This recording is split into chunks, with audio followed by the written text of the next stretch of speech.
ગાંધીધામ મહાનગરપાલિકાએ આજે શહેરમાં એક મોટો અને કડક નિર્ણય લઈને મેગા ડિમોલેશન અભિયાન હાથ ધર્યું છે. વહેલી સવારથી જ પાલિકાની ટીમો અને પોલીસના ચુસ્ત બંદોબસ્ત વચ્ચે ગેરકાયદે દબાણો દૂર કરવાની કામગીરી શરૂ કરવામાં આવી હતી. મહાનગરપાલિકાની જમીન પર વર્ષોથી ગેરકાયદે ઊભા કરવામાં આવેલા મસ્જિદ અને કોમર્શિયલ બાંધકામો સહિતના દબાણોને આજે જમીનદોસ્ત કરવામાં આવ્યા. આ કાર્યવાહીનો હેતુ શહેરની જાહેર જમીનને દબાણ મુક્ત બનાવી તેને ફરી ખુલ્લી અને ઉપયોગી બનાવવાનો છે. આ મેગા ડિમોલેશન દરમિયાન અંદાજે 20 જેટલા દબાણો દૂર કરવામાં આવ્યા અને લગભગ 200 ચોરસ મીટરથી વધુ જમીન ખુલ્લી કરવામાં આવી છે. કામગીરી દરમિયાન કોઈ અનિચ્છનીય બનાવ ન બને તે માટે પોલીસનો કડક બંદોબસ્ત રાખવામાં આવ્યો હતો. મહાનગરપાલિકાના અધિકારીઓએ સ્પષ્ટ જણાવ્યું છે કે ગેરકાયદે બાંધકામો સામે આગળ પણ આવી જ કાર્યવાહી ચાલુ રહેશે.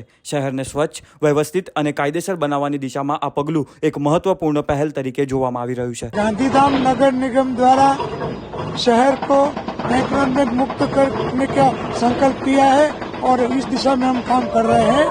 इस वो कार्यक्रम के अंतर्गत आज गांधीधाम शहर में आदिपुर स्थित गांधीधाम नगर निगम के अपने ओनरशिप का प्लॉट पे जो एंक्रोचमेंट था, एक मस्जिद थी और छोटा और बड़ा मिलकर कुल 20 वाणिज्य हेतु और रेसिडेंशियल हेतु का जो एंक्रोचमेंट थे उसको हमने नोटिस दी थी. फिर उसका हियरिंग रखा था और सब जो कानून के मुताबिक कार्यवाही करनी थी वो सब करके उसको ये दबाण एंक्रोचमेंट दूर करने के लिए किया गया था.